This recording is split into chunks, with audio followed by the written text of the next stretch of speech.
Hello everybody, Average Gamer, and welcome to a patch note review for the Insider build for Supreme Ruler Ultimate version 9.1.245. So this was done on Friday of last week. I'm currently recording this, not on Friday, I'm currently recording this on the 28th. I actually had to look at the date on my tablet here. So this is the Insider build. So if there's currently any issues, which there currently is a couple, actually one specifically, with one of the builds, or one of the one of the maps. In addition, there's basically they put the patch through the Insider build, make sure there's no issues, and then push it to the main branch. So we're gonna go over it. If you don't know how to get to the Insider build, well, guess what? It's right here. Boom. Go to the game in your Steam library. In this case, Supreme Ruler Ultimate. I'll do it right now, actually. So we'll go to Supreme Ruler Ultimate. Right click. We go to Manage. Oh, no, Property, sorry. Betas. Boom. Insider Early Build. Now, I made sure that I was not on the Insider Early Build, just to make sure. You'll notice it'll say, hey, there's an update to do. Well, do it. So it's going to do that update for me. So now I'm currently getting the update for No Man's Sky. For that now, find the game back again on my list. There we go. Insider builds. I believe it's under the community hub. Well, there we go. So that's how you get into the Insider build. Ta-da. So here's the four main changes to multiplayer. The first one I think is a big thing. You're now able to annex, colonize, and liberate in multiplayer now, which is to me a big deal. The liberate thing is a big deal to me. So when at war with a region, you also can preset conquest intentions, liberate, colonize, or annex. You can now double click to assign what country you want. So if you're in multiplayer, you double click the name of the country that you want. Boom, that becomes you. Number 4, if you are going into a lobby that you've already been playing with. So everyone does the save, right? So if you play, everyone gets the save from that multiplayer, just in case something bad happens, or in case someone's able not to play next time. When you load in that game, it will look at the player's name and will pre-assign them, or I'm going to assume assign them. That's what this means. Assign them to the country they played last, which I like. You know, to go re-click the country and all that stuff, which will also make it harder for me when I do my edits. Okay, so UI and game functions, we're going to skip. We're going to go down to game content. There's a new map, Area 20A. It's a 1940s era map. Nice. They made some fixes to Gibraltar and Turkey. Now, also with this one, if I'm not mistaken, they also made a fix with pathing for the AI through St. Petersburg when trying to get to places like France in the Cold War era, trying to send their troops to Vietnam for the conflict there. They would try to send them through Russia, which obviously the Russians didn't like. They fixed that and a couple other things as well.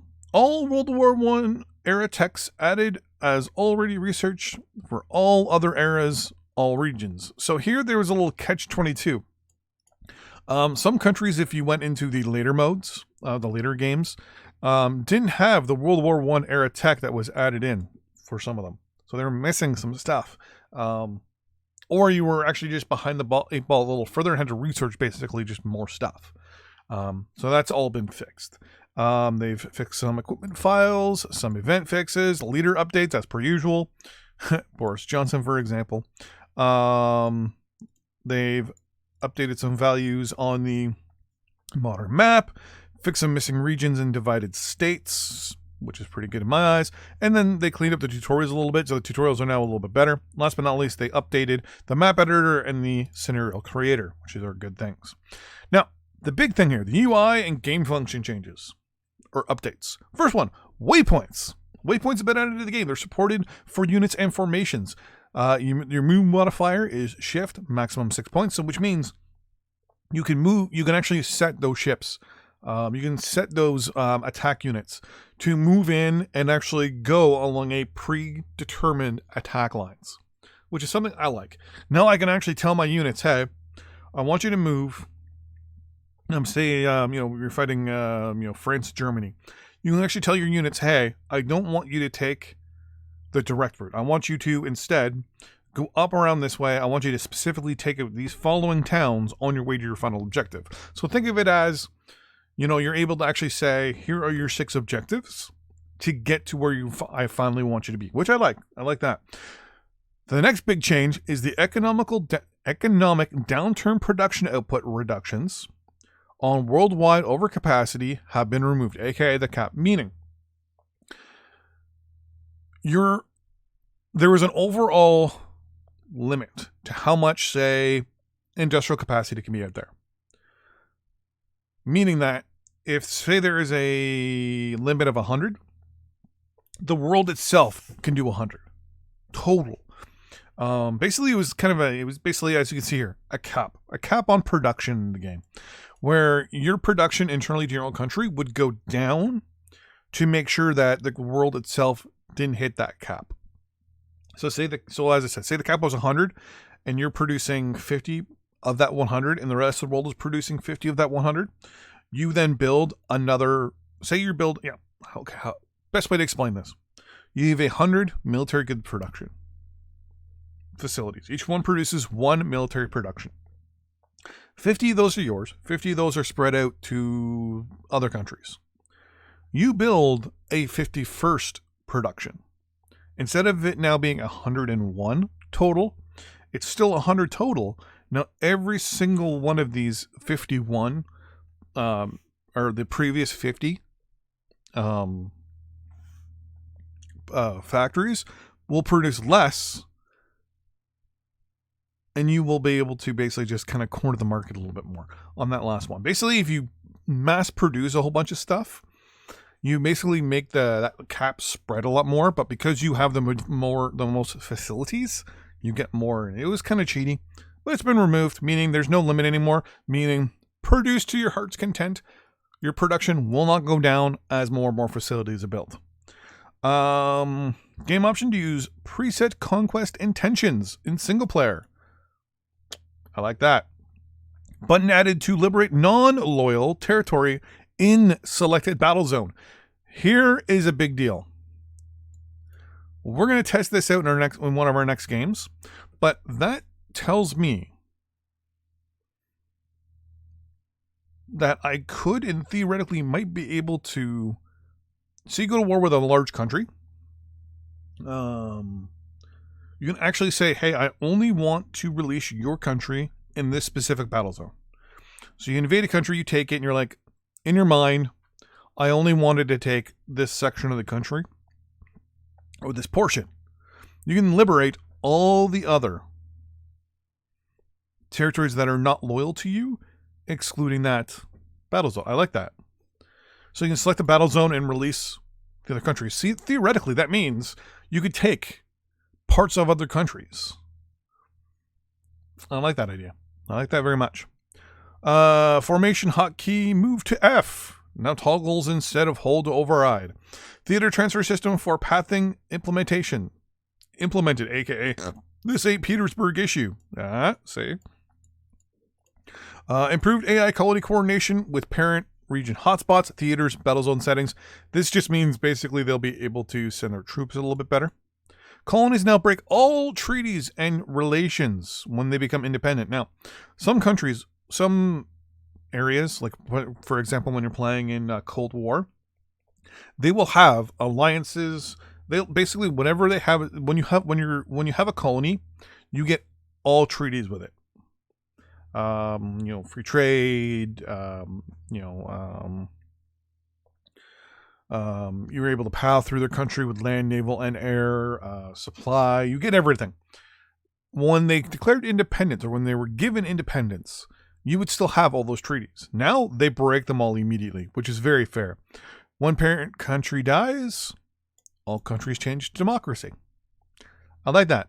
That's theoretically pretty good. Espionage focus bug fixed. I'm not too sure exactly what that is, but looks like apparently there was a bug there that fixed. Espionage stealth balance adjusted. Caching system file supports fast forward and lobby settings. On NVIDIA and AMD will attempt to force using GPU instead of integrated graphics. Ooh.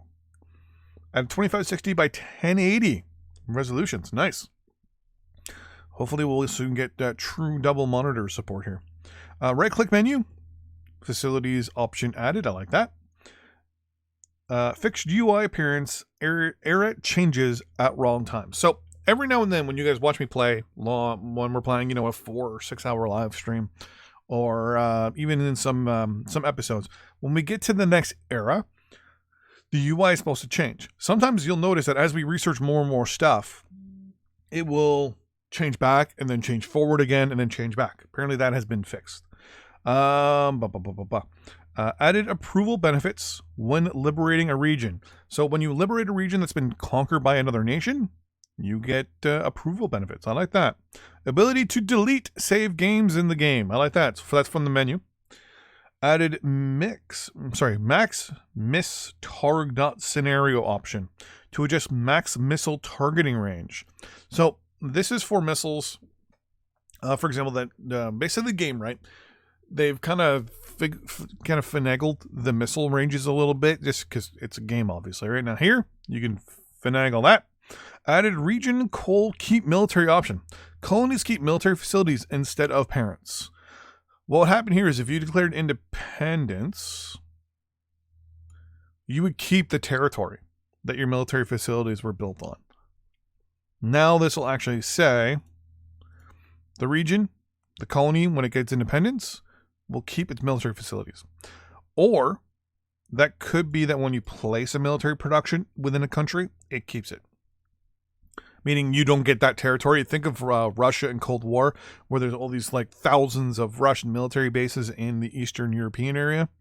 This will theoretically turn all those little mini Russian territories into territories of those nations. Fixed reserve units remaining after a transfer owner scripted event. I assume that's a transfer of ownership of a town, of ground. So like Auschwitz, for example, there would be a bug every now and then I notice. Hopefully that fixed it. Where, oh wait, no.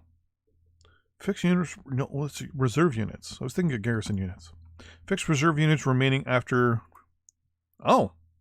So units in reserve would stay loyal to the original country. Adjusted world market UN border display on map. Fixed rare issue where some units would wander off the map, off the top of the map. Oh yeah. So this was one that I brought up to them. We had in our Cold War scenario when we took, I don't remember which country it was that we took. We had some subs that were off the top of the map, like they were just gone.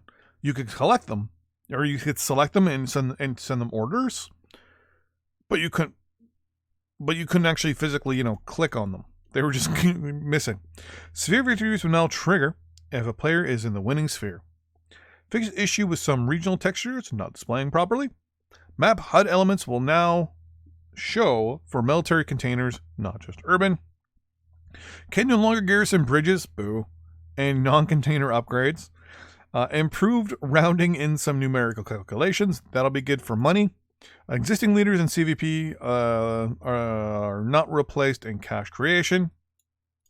And internal engine changes for 2 line of sight and related systems. Discord presence support added back with extra checks for non-Discord users. Okay. So what's the gist of all this? Basically, multiplayer, you can now annex, colonize, liberate. The St. Petersburg issue's fixed. We no longer have to worry about the cap. We now have waypoints. Lots of other fixes and bug changes and things like that. More options available in the game. And overall, good work. I will say this. Supreme Battlegoat did recently announce, if we scroll if we scroll down here, new Galactic Ruler soon to be coming out. They haven't announced cost yet or a release date or anything like that yet. But if you do want to support the guys from that have built Supreme Ruler, like I said, they now have their new game, Galactic Ruler. With the development of Galactic Ruler and utilizing the same engine basically as Ultimate, by supporting Galactic Ruler, you will also, hopefully, fingers crossed, be obviously giving them the support that they need to then, hopefully do some tweaks and fixes on Supreme Ruler Ultimate. Because since they're using the same thing, when they're learning things and figuring out things with Galactic Ruler, they can go back and tweak it in Supreme Ruler Ultimate. Fingers crossed, hopefully. But yeah, so there's a little thing there if you're interested. New game. Support them devs. They're working hard. It's already on my wish list. Sometime 2020, April, May, June-ish, I believe is when it's coming out. But yeah, we'll see what's going on with that. But in the next video, ow, I just smacked my screen with my finger. We're gonna be playing the game and just seeing how good some of these new changes are. Thanks for watching. See you in the next video. Bye-bye.